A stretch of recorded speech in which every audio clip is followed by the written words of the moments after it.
Bom dia. Vou falar um pouco mais sobre a planta que eu escolhi para fazer esse trabalho.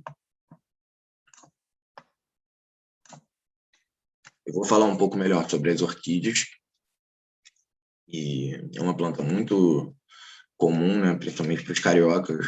Qualquer tipo de mercado hoje em dia que tenha alguma floricultura, a gente vê esse tipo de planta presente, né? E originalmente essas plantas têm uma origem mais para a parte do Oriente Médio, mais precisamente para o Sudeste Asiático, né?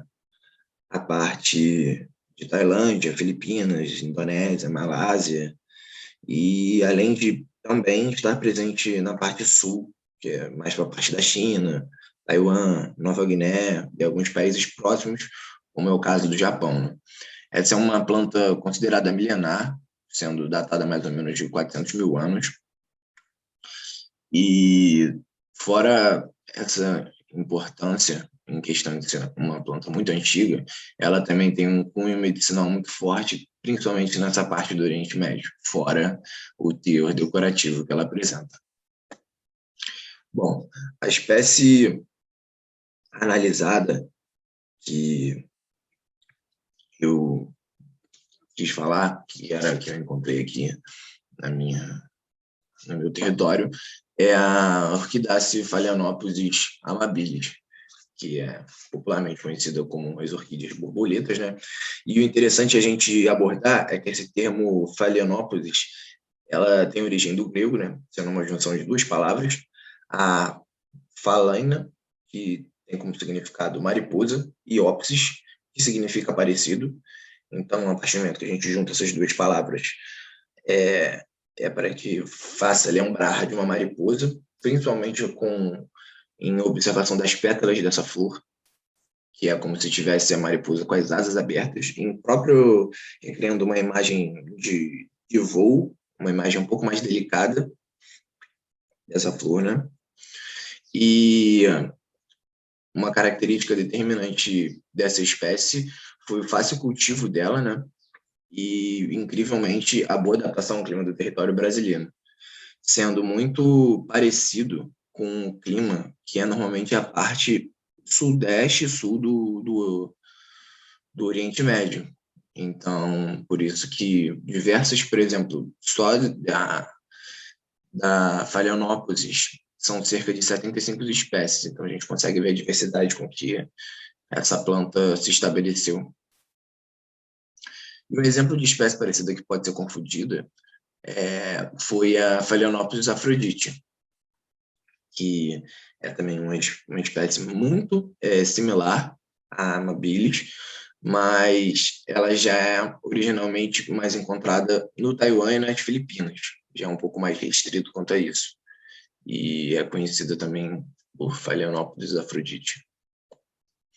Em relação às características da folha, o que eu pude perceber, principalmente nos trabalhos anteriores referentes à organografia, foram que as folhas que eu encontrei eram normalmente folhas incompletas, não apresentavam pecíolo, apresentavam bainhas, os estípulos não estavam presentes, eram folhas de cunho simples, e essas folhas sempre apresentavam um formato tendenciando para o elíptico, apresentando também uma cor bem esverdeada, mas na base um tom um pouco amarelado, e sempre essa superfície fosca de quando a gente tocava, a gente conseguia sentir bem essa superfície fosca.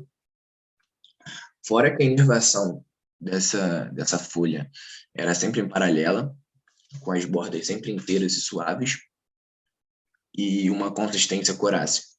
Em relação à filotaxia, o que a gente pôde perceber é que nas orquídeas dessa espécie, sempre uma folha por nó, com uma forma de inserção das folhas sendo alternadas, né? E que elas são monocotiledôneas. Em relação às características da flor, eu pude perceber que, no meu caso, elas possuíam um tipo de inflorescência, né? Que era uma inflorescência monopodial, e a posição dessa monoflorescência era terminal em relação à flor.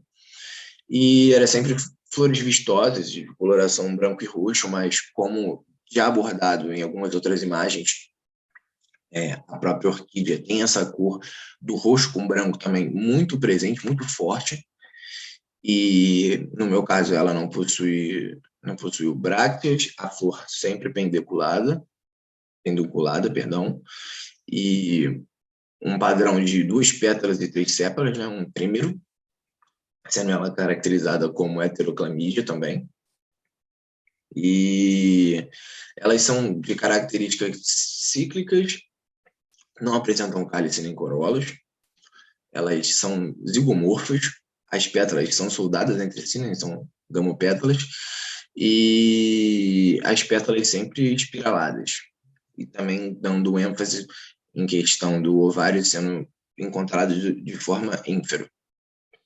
Fora que também são isoestêmones, apresentam 2 estames, os filetes eram simples, o gineceu sincárpico e um único estigma.